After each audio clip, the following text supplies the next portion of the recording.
Sir good evening. Good evening అండి అందరికీ. Sir మీరు గురుంకొండకు వచ్చిన తర్వాత గురుంకొండ మండలంలో మీరు ఎటువంటి చర్యలు తీసుకోబోతున్నారు సార్? ఫస్ట్ ఆఫ్ ఆల్ అందరికీ గుడ్ ఈవినింగ్. నా పేరు రవీంద్ర. నేను ఒక 10 డేస్ అయింది గురంగల్లో రిపోర్ట్ చేసుకొని. ఇంతకుముందు ఎర్లియర్ నేను లక్కేటిపల్లిలో పోలీస్ స్టేషన్లో పనిచేసినాను. సో నేను గుర్రంగొండకు వచ్చిన తర్వాత ఇక్కడ కొంచెం మైనర్ డ్రైవింగ్, తర్వాత దట్టు ఇక్కడ టౌన్ కాబట్టి ట్రాఫిక్ ప్రాబ్లం ఎక్కువ ఉంది. సో మేమేం చేసినామంటే ఎవ్రీడే ఫుడ్ ప్యాట్రోలింగ్ చేస్తాము మా సిబ్బంది మొత్తం కలిసి 6 to 7 ఎవ్రీడే 1 అవర్ ఈ టౌన్లో. సో ఆ ఫుడ్ ప్యాట్రోలింగ్ చేయడం వల్ల ఏమైందంటే ఒక ట్రాఫిక్ బాగా కంట్రోల్ అయింది. తర్వాత మైనర్ డ్రైవింగ్ కూడా కొంచెం కంట్రోల్ అయింది. ఎవ్రీడే ఒక 3-4 మైనర్ని తీసుకురావడము, వాళ్ళ పేరెంట్స్కి కౌన్సిలింగ్ చేయడము. దానివల్ల ఏమైందంటే పేరెంట్స్ కూడా పిల్లలకు బండ్లు ఇవ్వడము తగ్గించేసినారు. మీరు ఒకసారి చూడొచ్చు, 2 వీలర్స్ అన్నీ వరుసగా ఉంటాయి ఇక్కడ. మీ ముందు కానీ నేను కానీ నేను వచ్చినప్పుడు 2 వీలర్స్ అని జిగ్ జాగ్ పెట్టడం ఇక ప్రాబ్లం ఉన్నది.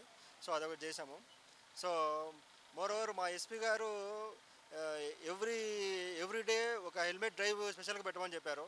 సో ఒక యూత్ అందరూ గ్యాదర్ చేసి వాళ్ళకి హెల్మెట్ డ్రైవ్స్ పెట్టడం కానీ, పెట్రోల్ బంక్లో నో హెల్మెట్ నో పెట్రోల్ పెట్టడం కానీ, సో ఇలాంటి ప్రోగ్రామ్స్ మా ఎస్పీ గారు ఆధ్వర్యంలో చేయడం జరుగుతుంది ఈరోజు.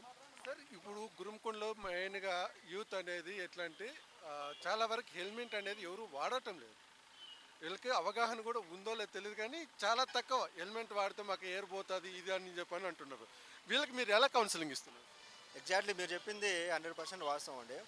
మన ఇండియాలో ఇయర్లీ 150,000 మంది ఓన్లీ హెల్మెట్ లేకపోవడం వల్ల డెత్ మరణాలు ఎక్కువ ఉన్నాయి, ఓన్లీ వితౌట్ హెల్మెట్ వల్ల.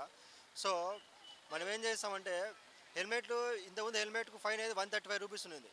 రీసెంట్గా ఎంవీ యాక్ట్ అమెండ్మెంట్ రూల్స్ ప్రకారము ఇప్పుడు వితౌట్ హెల్మెట్ ఫైన్ వచ్చేసి 1035 రూపాయలు ఫస్ట్ టైం అఫెన్స్ అయితే. సెకండ్ టైం థర్డ్ టైం సబ్సిక్వెంట్గా బండి సీజ్ చేయడం కానీ కోర్టు పెట్టడం కానీ జరుగుతుంది.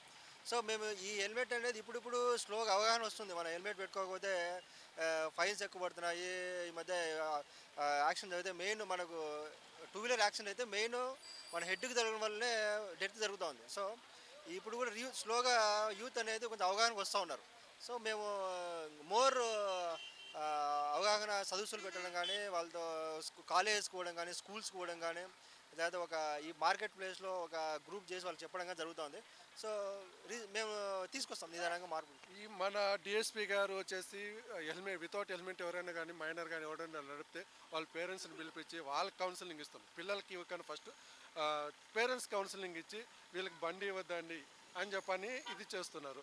దీని మీద మీరు ఏమండి ఇటువంటివి చేస్తున్నారు ఇక్కడ? ఎగ్జాక్ట్లీ నిన్న 3 చేసాం. నిన్న 3 పేరెంట్స్ పిలిపించాము, కౌన్సిలింగ్ ఇచ్చాము. ఈరోజు కూడా స్టేషన్ దగ్గర 3 ఉన్నారు. సో పేరెంట్స్కి కౌన్సిలింగ్ ఇస్తాము. సో ఇన్వర్స్ ఏమవుతుందంటే పేరెంట్స్ పిల్లలకు వాళ్ళ బండి లేకుండా వాళ్ళను కొంచెం జాగ్రత్తగా చూసుకుంటారని చెప్పి పేరెంట్స్కి అయితే కౌన్సిలింగ్ ఇస్తాం. Thank you sir. Thank you అండి.